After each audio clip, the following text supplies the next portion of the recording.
पत्नी ने अपने पति से संबंध बनाने के लिए मना कर दिया। पति ने फिर गुस्सा में आकर के अपनी पत्नी के साथ ऐसी घटना को अंजाम दिया कि देखने वाले लोगों की रूह कांप गई। और जो भी इस बात को सुनता है, जो व्यक्ति इस जानकारी को प्राप्त करता है, उसकी आंखों से आंसू छलक आते हैं कि आखिर पति इतना हैवान कैसे हो सकता है, इतनी दर्दनाक घटना कैसे घट सकता है।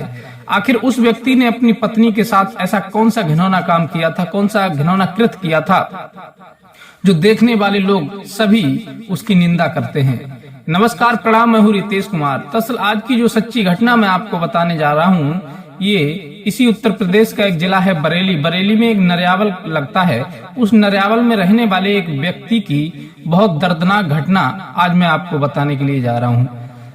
ये लड़का जो था, जिसका नाम राजवीर था, ये अपने पत्नी के साथ अपने परिवार में बहुत अच्छी तरह से रह रहा था। लेकिन कहते हैं कि वक्त इंसान को कहां से कहां ले जाए, कब क्या इंसान करने लगे, ये कुछ कहा नहीं जा सकता।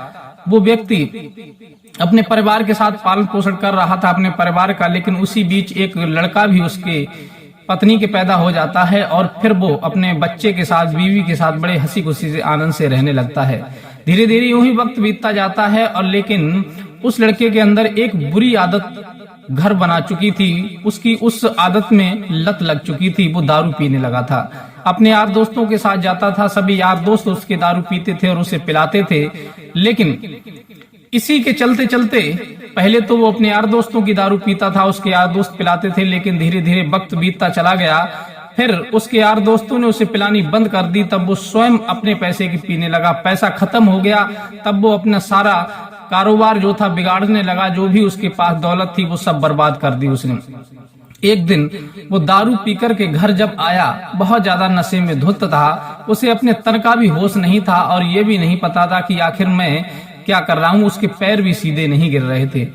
तब उसकी पत्नी कहती है कि तुम्हें पीने के अलावा कोई ध्यान नहीं है, कम से कम ये तो शर्म करो कि हमारा एक बेटा है, इसकी परवरिश हम कैसे करेंगे। सब कुछ दारू में उड़ा दोगे, तुम बर्बाद कर दोगे, पैदा कर नहीं रहे हो, तो आखिर हम इस बच्चे की पढ़ाई लिखाई कैसे करवाएंगे, इसकी परवरिश कैसे करेंगे, इसे आगे कैसे पालेंगे, और फिर ये बड़ा हो भी जाएगा, फिर इसका शादी विवाह करने के लिए भी तो दौलत की जरूरत है, पैसे की जरूरत है। लेकिन तुम इस बच्चे की तरफ बिल्कुल ध्यान नहीं दे रहे हो, मेरी तरफ भी ध्यान नहीं दे रहे हो। मेरी स्थिति देखो क्या है। मैं एक धोती में कब से गुजर कर रही हूँ, एक साड़ी ही मेरे पास रह गई है। ना तो कोई पहनने के लिए चप्पल है, ना पहनने के लिए कपड़ा है, ना रहने के लिए कोई ढंग का घर है। आखिर मैं ऐसी जिंदगी कब तक जीऊंगी। तुम्हें कुछ शर्म नहीं है हमारी तरफ देखते हुए। वो लड़का अपनी पत्नी को बहुत ज्यादा गाली गलौज करता है और गाली गलौज करते हुए वहां से चला जाता है। धीरे धीरे इसी प्रकार से क्रम बीतता चला जाता है और वो लड़का अपनी पत्नी को जब भी दारू पी करके आता है और बहुत ज्यादा मारता पीटता है, परेशान करता है, टॉर्चर करता है। लेकिन वो बेचारी फिर भी सभी बातों को सहन करती रहती है। आखिर जाती तो जाती कहाँ, पति है। अपने परिवार को बार बार प्रयास कर रही थी कि मैं परिवार को जोड़ करके चलाऊं, परिवार का सहयोग करूं और हमारा परिवार अगर बुरी रास्ते से अच्छी रास्ते पे आ जाए तो बहुत अच्छी बात है। यह विचार करके एक दिन वो इतनी दारू के नशे में था राजवीर कि उसके पैर भी सीधे नहीं गिर रहे थे और वो बहुत ज्यादा लड़खड़ाता हुआ गिरता हुआ अपने घर आया और उसकी पत्नी बैठी हुई थी। सुबह का वक्त था, लगभग 12 बज रहे थे। तब वो कहता है अपनी पत्नी से कि मुझे तेरे साथ संबंध बनाना है। वो कहती है कि पागल हो गए हो, खुद तो चला नहीं जा रहा है, शरीर का होश नहीं है। तब वो कहती है कि पागल हो गए हो, तुम्हें अपना शरीर संभाला नहीं जा रहा है, तुम संबंध बनाओगे। मुझे ऐसे शराबी व्यक्ति से कोई संबंध नहीं बनाना है, ना कोई रिलेशन रखना है। मैं दूर तुमसे रहूंगी और दूर ही रहना पसंद करूंगी। तुम अगर दारू नहीं छोड़ोगे तो मैं तुम्हारा बिल्कुल भी सहयोग नहीं करूंगी, ना तुम्हारी पत्नी बन करके रहूंगी। मैं तुम्हें तलाक दे दूंगी, छोड़ दूंगी। वो व्यक्ति कहता है कि मेरे होते हुए ना तो तू तलाक दे सकती है, ना दूसरी जगह जा सकती है। तेरी इतनी हैसियत नहीं है कि तू मुझे छोड़ करके चली जाएगा। तू चली गई तो तुझे मैं जान से मार दूंगा। इसी बात को लेकर के उन दोनों के बीच में विवाद होने लगता है। लेकिन जैसे ही टाइम बीतता चला जाता है, तैसे ही उस व्यक्ति के लिए राजवीर को नशा और भी चढ़ता चला जाता है। वो अपने आपे को खो बैठता है और अपनी पत्नी पर टूट पड़ता है। वो अपनी पत्नी को इतना मारता है कि मारते मारते उसके सारे वस्त्र फाड़ देता है और नोच नोच करके वो सारे तन से कपड़ों को हटा देता है। वो चिल्लाती है, चीखती है, लेकिन दरवाजा अंदर से बंद था, कोई बाहर का व्यक्ति बचाने वाला नहीं था और ना ही उसके पास आ पाया। क्योंकि कुछ पड़ोसी लोग इसलिए भी उससे डरते थे क्योंकि वो दारू पी करके सभी को गाली गलौज करता था, सभी को प्रताड़ित करता था, इसलिए लोग उससे बच रहे थे और ना ही उसकी बीच में कोई आना चाह रहा था। इस प्रकार से काफी देर उनमें झगड़ा होते हुए हो गई। जब उसने अपनी पत्नी के शरीर का एक एक वस्त्र उतार करके फेंक दिया और बिल्कुल निर्वस्त्र हो गई, तब क्योंकि उसे तनका तो होश ही नहीं था कि आखिर मैं क्या कर रहा हूं, लेकिन अपनी पत्नी पर इतना क्रोध कर रहा था, इतना चिल्ला रहा था कि उसने अपनी पत्नी के गुप्तांग में पैर जबरदस्ती घुस दिया। और जैसे ही उसने अपनी पत्नी के गुप्तांग में पैर को जबरदस्ती घुसा तो वो बुरी तरह से चिल्लाने लगी, तड़पने लगी, चीखने लगी, लेकिन उसकी पुकार सुनने वाला कोई नहीं था। वही एक दरिंदा था जो अपनी पत्नी पर बिल्कुल भी तरस नहीं कर रहा था। आखिर तरस करता तो करता कैसे, क्योंकि उसे खुद तन का होश नहीं था, वो तो दारू के नशे में धुत था बिल्कुल। अब वो खून की धारा उसके गुप्तांग से बहने लगती है, पूरे कमरे में खून ही खून हो जाता है और कुछ देर तक वो मछली की भांति उसी कमरे में तड़पती रहती है और उस दुष्ट ने अपना पैर उसके गुप्तांग से नहीं निकाला। तड़पते तड़पते कुछ देर के बाद में उसकी मृत्यु हो जाती है। और इधर जब मृत्यु उसकी हो गई तब अपनी पत्नी से वो बहुत ज्यादा प्यार करने लगता है, चूमने लगता है और चूमते हुए फिर वो अपनी पत्नी के साथ शारीरिक संबंध बनाता है, मरी हुई पत्नी के साथ, डेड बॉडी के साथ में। और शारीरिक संबंध बनाते बनाते जब थक जाता है तो अपनी पत्नी की कौली भर करके सो जाता है। उसे यही पता नहीं चलता कि आखिर मैंने क्या कर दिया है, और वो बेहोशी अवस्था में सो गया। इधर उसकी जो छोटी बहन थी उसी राजवीर की पत्नी की, जिसका नाम सोनम था, उसने अपनी बहन से एक दिन पहले कह दिया था कि बहन कल हम शॉपिंग चलेंगे, मार्केट चलेंगे और तुम मेरे साथ चलना। तब वो कहती है ठीक है तू आ जाना, मैं तेरे साथ चलूंगी। सोनम ने कहा कि दीदी मैं स्कूल से आने के बाद तुम्हारे घर आऊंगी तब चलेंगे। बोली ठीक है। अब इधर जब दोपहर होता है, सोनम अपने स्कूल से जब आती है तो सोचती है कि मैंने दीदी से कह दिया था कि मैं मार्केट जाऊंगी, दीदी मेरा इंतजार करती होंगी। तब सोनम उसी राजवीर की साली उसके घर आती है और फिर दरवाजे पर खड़े होकर के आवाज लगाने लगती है, लेकिन दरवाजा किसी ने नहीं खोला।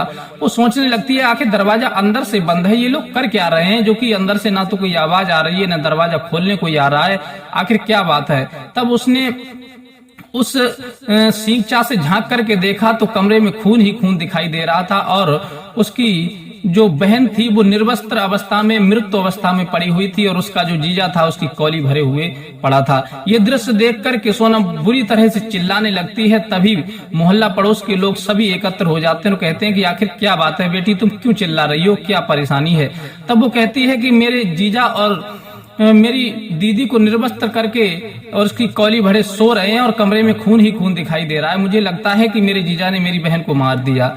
इस प्रकार से जब वो कहती है तो सभी लोग उस सींचा से यानी जंगला से झांक झांक करके देखते हैं। जो व्यक्ति उस दृश्य को देखता है वही एकदम से हक्का बक्का रह जाता है, उसकी जुबान से कोई बात, कोई शब्द नहीं निकलता, वो बहुत ज्यादा परेशान हो जाता है। इस प्रकार से कई लोग इस तरह से वो उस दृश्य को देख रहे थे, तभी तक किसी व्यक्ति ने पुलिस को फोन कर दिया। ये जानकारी मिलते ही पुलिस में फोर्स के साथ में उसी जगह पर आ जाती है और पुलिस अपने साथियों से मिल करके उस दरवाजे को तोड़ती है और तोड़ने के बाद जब अंदर प्रवेश करती है तो देखती है पुलिस कि जो व्यक्ति था वो मृत महिला के नग्न शरीर से लिपटा हुआ सो रहा था। फिर पुलिस ने उस व्यक्ति को हाथ पकड़ करके हिलाया, लेकिन उसे खुद होश नहीं था, वो बिल्कुल दारू के नशे में बेहोश था। तब पुलिस उसे हिलाती है, झकझोरती है, लेकिन उसे इतना नशा था कि वो अपने शरीर को भी संभाल नहीं पा रहा था। तब पुलिस समझ गई कि ये दारूबाज है, इसने दारू पी करके ही इस घटना को अंजाम दिया है। तब पुलिस उसके शरीर पर 2-3 बाल्टी पानी डलवाती है और काफी देर उसे झकझोरती है, हिलाती है, उसे डांटती है, चिल्लाती है। तब कहीं 1 घंटा मशक्कत करने के बाद पुलिस को उस व्यक्ति को होश में लाया गया और सबसे पहले पुलिस ने उस मृत जो उसकी महिला थी जो नग्न अवस्था में पड़ी हुई थी उसे कपड़े से ढकवाया था और ढकने के बाद जब वो व्यक्ति काफी देर के बाद होश आया, जब पुलिस पूछती है कि आखिर तुमने अपनी पत्नी की इतनी बेरहमी से हत्या क्यों कर दी और क्यों तुमने अपनी पत्नी को मार दिया, जब उसे ये पता चलता है कि मेरी पत्नी मर चुकी है तब वो बुरी तरह से रोने लगता है, चीखने लगता है कि मैंने तो अपनी पत्नी को नहीं मारा है, आखिर मेरी पत्नी को किसने मारा है। पुलिस कहने लगी ये तो दारू के नशे में था, इसे कुछ होश नहीं है कि इसने आखिर क्या किया है। लेकिन कुछ भी हो, दारू के नशे में इसने किया है तो दोषी यही है। तब पुलिस बताती है कि तुमने अपनी पत्नी का कैसे मतलब कत्ल किया है, कैसे मारा है। तब उसे कुछ थोड़ा थोड़ा होश आता है और फिर ध्यान करता है।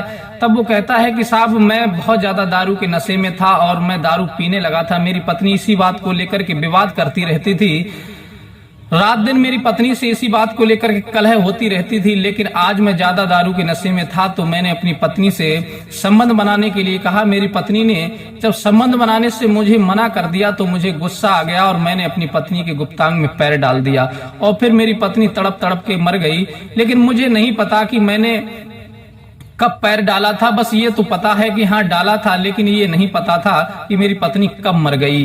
इस बारे में मुझे कुछ पता नहीं है। और वो बार बार फिर रोने लगता है। पुलिस उसे तुरंत कस्टडी में लेती है और उसके खिलाफ मुकदमा दायर करके उसे जेल भेज देती है और उस लाश के लिए पोस्टमार्टम के लिए भेजती है। पोस्टमार्टम होने के बाद उनके परिजनों को सौंप देती है। तो साथियों, ये कहानी सुनाने का मकसद किसी का दिल दुखाना नहीं है, किसी को भावुक परेशान करना नहीं है। इस कहानी का एक ही उद्देश्य है कि दारू इंसान को कहां से कहां पहुंचा देती है। एक दारू ने कई जिंदगियां बर्बाद कर दी। एक तो उस औरत की जिंदगी बर्बाद कर दी दारू ने, जो उसके पति ने दारू पी करके उसे मौत के घाट उतार दिया। दूसरी जिंदगी उस व्यक्ति की बर्बाद हो गई जिसने दारू पी थी और वो जेल में चला गया, अब जेल की सलाखों के पीछे पड़ा है। तीसरी जिंदगी उनके बीच में एक जो छोटा सा बच्चा था उसकी भी जिंदगी बर्बाद हो गई, क्योंकि उसका पालन पोषण करने वाला कोई नहीं रहा। उसका भविष्य अब कैसे संभलेगा।